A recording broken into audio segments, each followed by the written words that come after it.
10 years ago. He remembered that the little beggar was the only survivor of the Sioux family. He felt pity for him and pointed him to escape to the lower city. But how long can a helpless 10-year-old child survive in this world? Perhaps it's just a way for him to comfort his conscience. The city guard cleared his mind of his thoughts and was about to leave when the girl in the white dress in the courtyard seemed to sense his presence and turned to look at him. The city guards were stunned. That was a face that surpassed all the goddess sculptures in the world.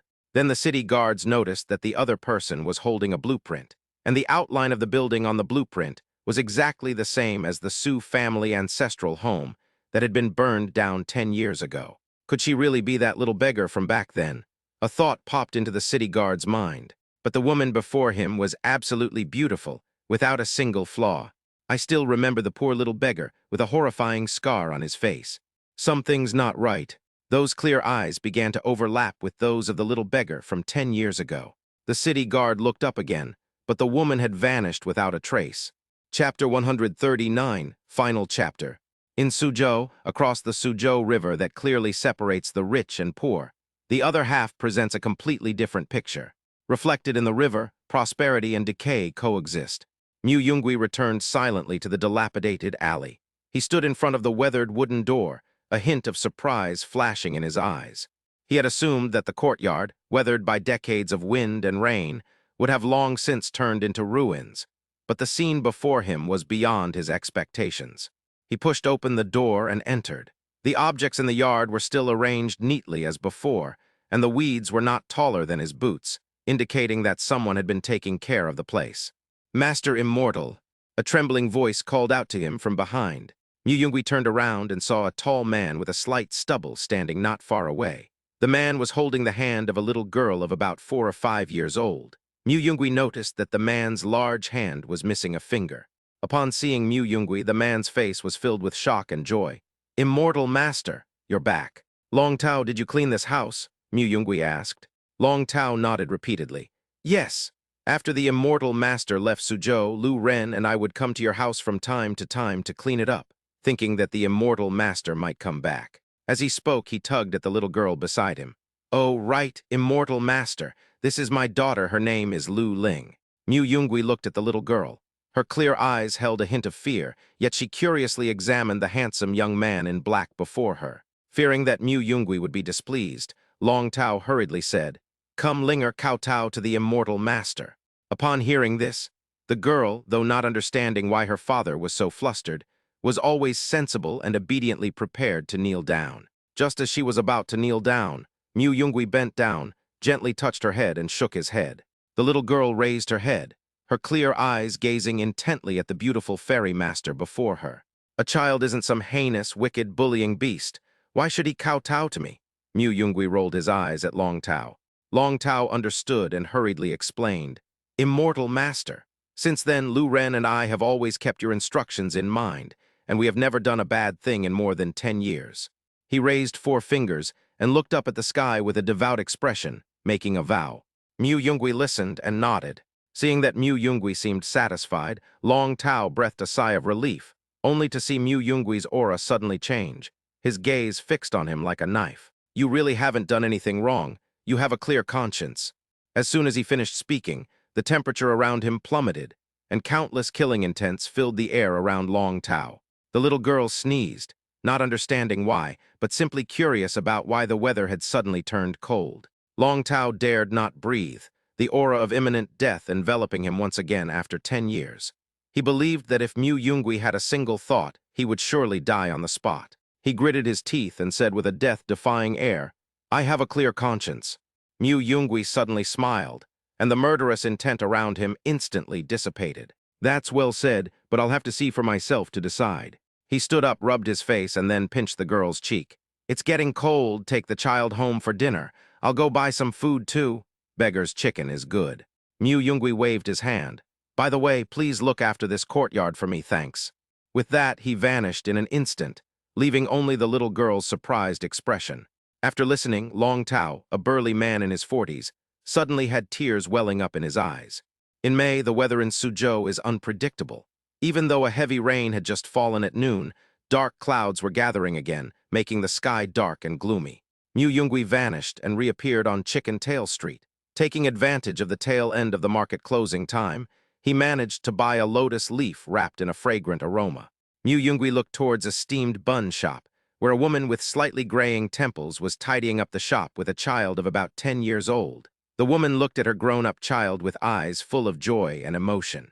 Mu Yungui watched this scene for a moment, but did not disturb the other party. Pushing open the courtyard gate and returning to his own hut, Mu Yungui plopped down in front of the door, feeling a headache coming on as he thought about what had happened at the Tai Xuan sword sect. What was originally thought to be a simple matter of revenge turned out to be a connection between the Shen family father and daughter and the demon clan in the north. A demon king at the tribulation transcending stage was willing to sacrifice his cultivation to tear open a spatial rift to save Shen Kinghen. Fortunately, that swordsman from the north intervened at that time. Mu Yungui thought of Shen Kinghen's ancient phoenix bloodline and the demon emperor who had not yet revealed his full true form. A conjecture suddenly popped into my head.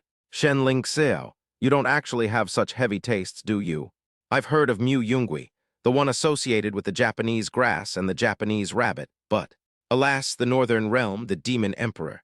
Mu Yungui sighed and reached out to pick up the beggar's chicken he had bought. Never mind, the guy up north told me to go back in 2 or 3 years, so I can still steal a break from my busy schedule Tilda. Since things have come to this, let's eat. The roast chicken I bought for dinner had gotten a little cold. Mu Yungui lightly tapped his fingertip, and a wisp of spiritual energy transformed into flames. In an instant, the roast chicken regained its golden color, and its aroma filled the entire room. At that moment, a strong wind suddenly rose in the sky, and dark clouds pressed down overhead, as if a torrential downpour was about to begin. Mu Yungui's thin shirt billowed, but due to his profound cultivation, he was no longer as afraid of the cold as before. Knock, knock, knock. The knocking on the door suddenly rang out. Mu Yungui frowned slightly, wondering if Long Tao would ask for another free meal. Holding the roast chicken in one hand, Mu Yungui got up and walked towards the slightly dilapidated wooden door. The moment the door opened, his gaze met that of the person outside. Outside the door, the girl in the white dress tilted her head slightly, waiting for Mu Yungui to open the door. Ryuachin. He was somewhat surprised, still holding the freshly heated roast chicken in his hand. He had assumed she was still busy rebuilding the Su family ancestral home, so her appearance caught him off guard. The girl wore a white dress, and her long black hair was blown by the wind. That stunningly beautiful face was filled with tenderness in her eyes, yet also carried a touch of playfulness. A moment later, the girl leaned forward slightly, her eyebrows furrowed, feigning pitifulness, and said softly, "Young master, could you please provide some food? By the way, if possible, it would be even better if you could take me in this time." Okay. The end.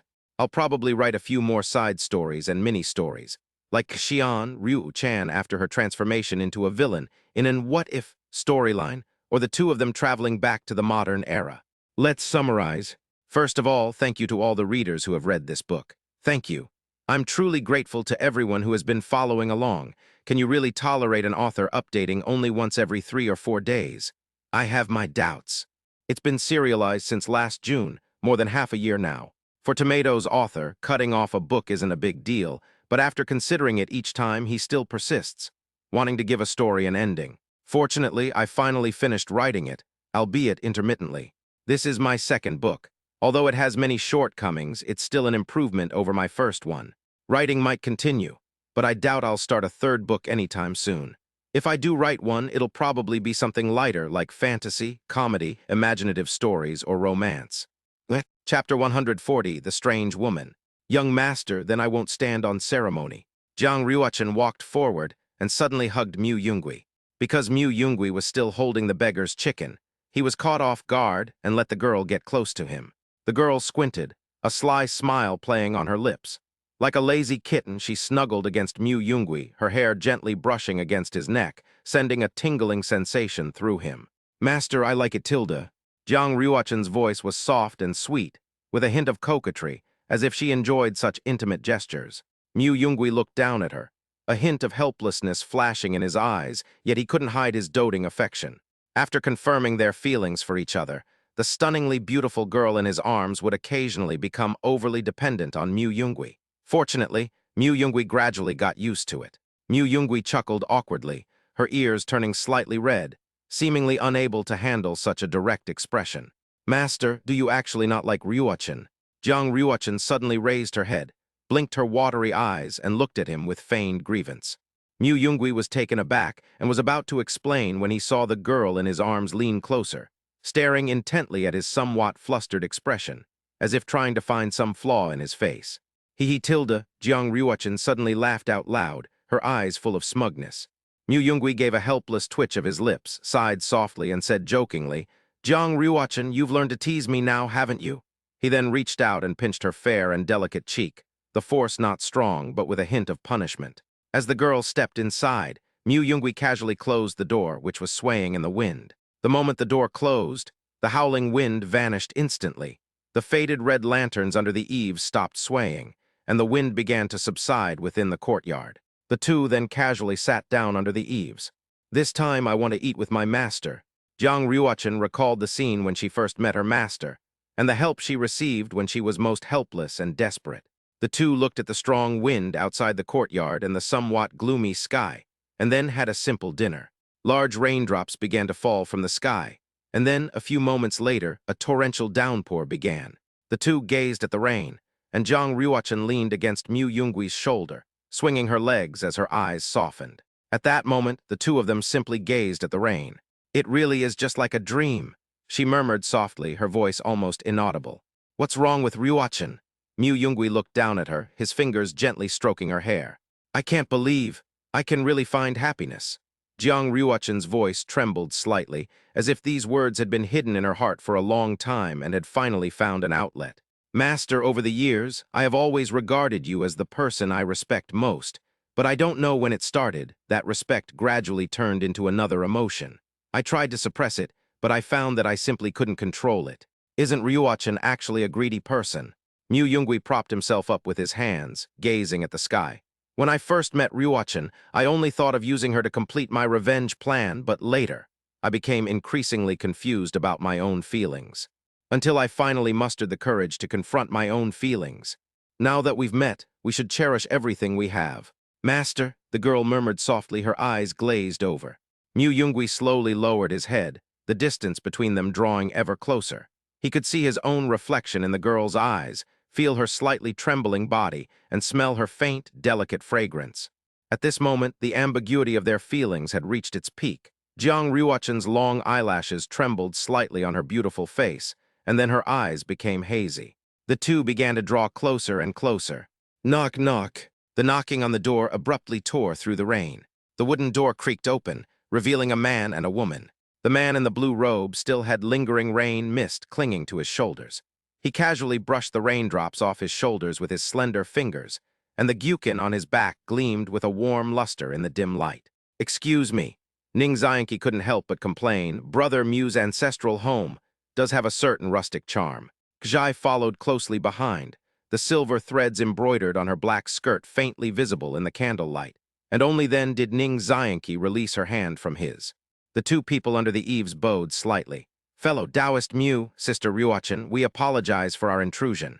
Before she could finish speaking, she suddenly stopped. Under the eaves, the lingering blush behind Jiang Ryuachin's ears was particularly noticeable, while Mu Yungui's eyes still held a trace of embarrassment that he hadn't yet managed to conceal. Kjai blinked, and a meaningful smile unconsciously appeared on her lips. At this moment, Ning Xianqi also realized what was happening, and looked guilty as he tentatively asked, Can we go out now? Mu Yun composed himself and changed the subject, saying, Ahem. Let's talk about it after we've lived in the Tai Xuan sword sect for a few years. Ning Xianqi sat under the eaves like the other two. You know about Kjai and me? We can't go back to Qin Valley for the time being. If we show our faces again, we'll probably be arrested and taken back. There are too many people in the sword sect, and staying there for too long will only cause trouble. I see. Mu Yungui nodded slightly, not worried about the two's situation. Although the valley master of Qin Valley was strict, he was ultimately soft-hearted towards Ning Xianqi, his only son. He thought that there would be no serious punishment if they were taken back, but it seemed very likely that they would be locked up in Qin Valley for 10 years or so. So what are your plans next, Brother Ning and Miss? Ning Xianqi plopped down next to Mu Yungui and pushed a pot of wine towards him. Jir said she wants to travel to the 4 continents, and her first stop is the Spirit Flower Sea. He turned to look at Kjai, his eyes filled with a hint of doting affection. Jai gave a soft mmm, her earlobes slightly flushed. She lowered her head, fiddling with the silver thread embroidery on her cuffs, her voice gentle. I heard that when the flowers bloom, the entire valley turns purple. Mu Yungui and Jiang Ruochen exchanged a glance, both seeing surprise in each other's eyes. The cold and aloof, unsmiling zither player they remembered was now showing a hint of girlish shyness. Jiang Ruochen moved closer to Gjai and cheerfully took her hand, saying, Sister has become so frank. Gjai helplessly rubbed her face, but a faint smile played on his lips. It's not exactly frank, but after understanding the young master's feelings, I also saw my own feelings clearly. She paused, her voice so soft it was almost inaudible. Although I'm a zither player I've secretly thought about, living well and staying by his side. However, Jiang Ruochen suddenly remembered something and tilted her head to ask, Isn't the Spirit Flower Sea in the southern frontier? How did it end up in Suzhou? Ning Xianqi and Gjai exchanged a glance. Then Ning Xianqi began to recount what happened when they left the sword sect. Originally, we planned to go directly to the southern frontier after leaving the Tai Xuan sword sect, but we hadn't gone far when we encountered a strange woman on the road. A strange woman? Mu Yungui frowned slightly. Yes, she was following us, but we noticed her, Gjai continued. After being discovered, she didn't hide. Instead, she followed us openly. What does this have to do with coming to find us? Mu Yungui asked, puzzled. Gjai ignored Mu Yungui, and instead turned her head and suddenly leaned close to Jiang Ruochen's ear, whispering something. Upon hearing this, Jiang Ruochen's face instantly turned bright red. Even her ears turned crimson. Before Mu Yungui could react to what was happening, Ning Xian stood up, his face serious. She said you two are getting married, so we're here for the wedding banquet. As Mu Yungui listened, he couldn't help but spit out a mouthful of wine, and the wine pot in his hand fell to the ground with a clatter. Chapter 140 won the 3-year term. At that moment, Mu Yungui seemed to be struck by lightning, instantly jumping up from the spot, his face filled with shock and astonishment. His gaze quickly shifted to his young apprentice. The girl's face was already flushed. No, I'm getting married? Why am I only finding out now? Mu Yungui was filled with countless questions. Although he and Jiang Ruochen had already confirmed their relationship, the suddenness of the marriage caught him off guard. He pondered for a moment, and a thought suddenly flashed through his mind. Without hesitation, he snapped his fingers. With his movement, the courtyard gate swung open with a bang, and a sharp sword aura pierced through the rain, flying straight towards the outside. The sword aura was as cold as frost, stopping precisely an inch from a person's forehead, chilling yet devoid of killing intent. As expected, Mu Yungui looked at the person outside the door, rubbed his temples helplessly, and said with a hint of understanding and exhaustion, I knew it was you. Ning Xianqi and Gjai followed his gaze and saw a woman in a purple dress, holding an oil paper umbrella standing outside the door. Ning Xianqi couldn't help but say, Yes, it's this strange fellow Taoist Mu Jin, so you know him too. The woman, realizing she had been discovered, showed no embarrassment whatsoever. With a swift movement, she teleported into the courtyard, her oil paper umbrella twirling gently, scattering raindrops.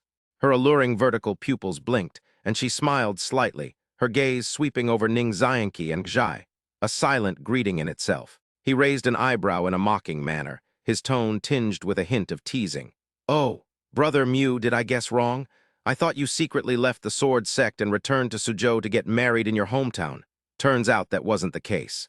Mu Yungui did not answer directly, but instead asked, Brother Yi, you didn't appear here just to satisfy some of your strange and perverse tastes, leaving Kinger and Bai Nian unattended in Magu, did you?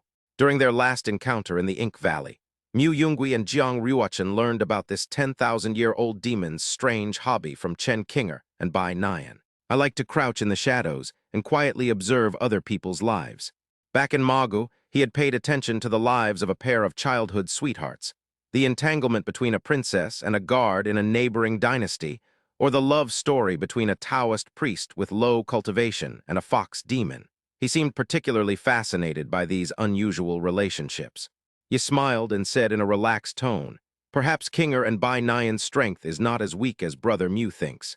Just as Mu Yungui was about to speak, Yi continued, Besides, it was their idea for me to come to the Tai Xuan sword sect with you before Tilda.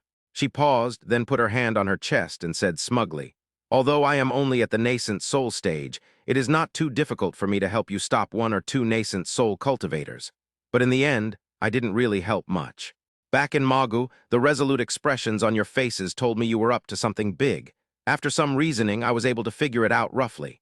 His tone carried a hint of smugness, as if he had everything under control. She sighed softly, feigning emotion. Sigh, I still remember when I told those two little ones about this. Bai Nyan clung to my leg, crying her eyes out, insisting I help. The two were stunned for a moment, feeling somewhat guilty for thinking such a bad thing about the person in front of them. Jiang Ryuachin said apologetically, Sister Mujin, I'm sorry. He waved his hand and laughed. It's all right, I just wanted to observe you from the shadows too. Mu Yungui and Jiang Ryuachin. Yi asked again, aren't you going to think about it? Mu Yungui hadn't actually thought about marriage that far ahead. For him, such an important matter wasn't something to rush. He turned to look at Jiang Ryuachin, his gaze questioning, as if waiting for her response. The girl's clear eyes brightened slightly, and an expectant look appeared on her face, as if she had 1,000 words hidden in her heart. However, after a moment, she seemed to have made up her mind, gently pouted and shook her head. I can't make things difficult for my master in this matter, she silently told herself. Love doesn't depend on being together every day, she said softly, her tone carrying a hint of firmness and relief. He took in their expressions and, seeing that they had made their decision, said nothing more. He simply smiled slightly, as if he already knew everything. Seeing this, Mu Yungui explained. Do you all remember the demon emperor's true form that Ryuachin used when she killed Shen Qinghen at the last moment in the Tai Xuan sword sect? He paused, then continued. 6 months ago, the sect leader of the Northern Sword Sect sent a letter to the Tai Xuan sword sect afterward. The letter mentioned that the demon emperor was willing to tear through space to save Shen Qinghen, and there was something more to it than met the eye. Therefore, he invited me to make a trip to the northern border within the next year or two to find out the truth. Mu Yungui spoke solemnly, his gaze sweeping over the three men before he bowed deeply. This bow was both a promise to his words and a heartfelt expression of gratitude for the help his friends had given him. Therefore, in about 3 years, once this matter is settled, I will definitely invite you all. Oh, 3 years, the three said in unison. Before he could finish speaking, he looked up and found that the 3 people in front of him had disappeared without a trace. Brother Mu, although I have great confidence in your strength, please be careful on your journey to the Northern Territory. Until we meet again. Ning Xianqi's voice came from afar, carrying a hint of concern and nonchalance. Ryuachin, take care, see you later. Zhai's voice was gentle. It's been a long time since I've seen Kinger. His voice carried a hint of nostalgia. It came quickly and left quickly. The 3 voices gradually faded into the distance, and in a short while, they could no longer be heard in the night of Suzhou, leaving only Mu Yungui and Jiang Ryuachin standing in the courtyard, looking at each other in bewilderment. The two then smiled at each other. Mu Yungui gazed at the drizzling rain, the raindrops like curtains, gently tapping on the eaves, making a soft, pattering sound. He glanced sideways, and his gaze fell on Jiang Ryuachin beside him. The girl's profile appeared exceptionally soft in the rain, her features clear and perfect, like a meticulously crafted, exquisite painting. Her gaze was somewhat unfocused, as if she were lost in her own thoughts, pondering something unknown. Mu Yungui was momentarily captivated by her expression, a tender feeling welling up within him. Is Ryuachin thinking about what just happened? He asked softly, his tone tinged with concern. Jiang Ryuachin's thoughts were pulled back by his voice. She was slightly taken aback, then raised her head and looked at Mu Yungui with a firm gaze, as if she had made up her mind. She took a deep breath and said earnestly and solemnly, the 3-year period. Ryuachin will work hard to cultivate herself within 3 years and learn how to become a qualified wife. Mu Yungui. As night fell, the two were prepared, and with the help of magic, they frequently tidied up the entire courtyard, transforming it from simple to frugal. Inside the room, the young girl was busy. She removed the old, worn-out bed and replaced it with a brand new one. The bed was covered with a soft brocade quilt, exuding a faint fragrance, as if adding a touch of life to the small room. Mu Yungui appeared above Sioux City, spreading his divine sense and looking at the myriad lights of the city, but he did not notice the presence of any other cultivators. Afterwards, Mu Yungui returned to the courtyard, his gaze sweeping around. He recalled his wish when he was reborn, to lie down peacefully. Now it seemed that he had achieved that wish. Mu Yungui nodded in satisfaction. He summoned a talisman in his hand, and the sword talisman set up a sword array around the courtyard. Ryuachin, let's go to sleep for now. Mu Yungui pushed open the door, intending to rest, when he saw the girl sitting gently on the edge of the bed. wearing a loose, soft, off-white nightgown. The girl was taking off the red ribbon that tied her ponytail. As she moved, her long black hair cascaded down her back, pressing against her thin nightgown and slipping down to reveal her tender, milky shoulders. The candlelight flickered, casting shadows on the girl and outlining her slender figure through the light and shadow. The elegant curves extended from her shoulders to her waist, and her slender waist, which could be encircled by one hand, appeared even more graceful in the candlelight. Jiang Ryuchen seemed to sense Mu Yungwee's gaze and gently turned her head. The blush on the girl's face hadn't faded, and her eyes held a hint of shyness and tenderness as she responded softly. Chapter 142 ending. The rain has stopped. The shops in the city gradually became lively, with shouts and conversations rising and falling, as if the rain of the night had washed away the dust and brought new life. However, the small courtyard in the lower town was in a remote location, with few pedestrians around, and was quite quiet. Only occasionally could a few drops of residual rainwater fall from the bluestone steps under the eaves, making a soft drip-drip sound. Mu Yungwee slowly opened his eyes, and what came into view was an absolutely beautiful sleeping face. Beside her, Jiang Ryuchen's long, black hair was spread out on the pillow, smooth as silk. Her eyelashes were long and thick, trembling slightly with her breath, making one reluctant to disturb her. Mu Yungwee stared at the ceiling, blinked, and estimated the time in his mind. He had probably slept for dozens of hours. As cultivators, after reaching their level, they actually didn't need such a long rest at all.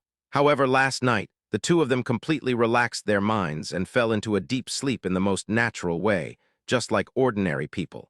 This complete relaxation made Mu Yungwee feel more comfortable than ever before. Even the most top-tier elixirs or opportunities cannot compare to the blissful feeling of mental relaxation and peace of mind at this moment. He turned his head and quietly looked at Jiang Ryuchen's sleeping face, but he still couldn't suppress the impulse in his heart. He gently moved closer, his movements careful, afraid of waking the sleeping girl. Then, he lowered his head and placed a soft kiss on Jiang Ryuchen's forehead. The girl noticed the noise, slowly opened her sleepy eyes and murmured softly, "Master, is it already midday? You slept for a really long time." As she spoke, she tried to sit up. Just then, a soft blanket suddenly appeared on her shoulders, carrying a faint warmth. "Be careful not to catch a cold." Mu Yungwee's voice was gentle, with a hint of concern. Seeing that the girl was still asleep, he thought for a moment and then casually pulled over the blanket next to him and gently covered her shoulders. Jiang Ryuchen was slightly taken aback, then muttered softly, "We are cultivators. We won't catch a cold so easily." As she spoke, she glanced at Mu Yungwee. However, what met her eyes was his strong, well-proportioned upper body, his skin glowing healthily in the morning light. Jiang Ryuchen immediately realized something and looked down at herself. Her face instantly flushed red, all sleepiness vanishing. She frantically pulled the blanket over herself, wrapping herself tightly like a frightened little animal.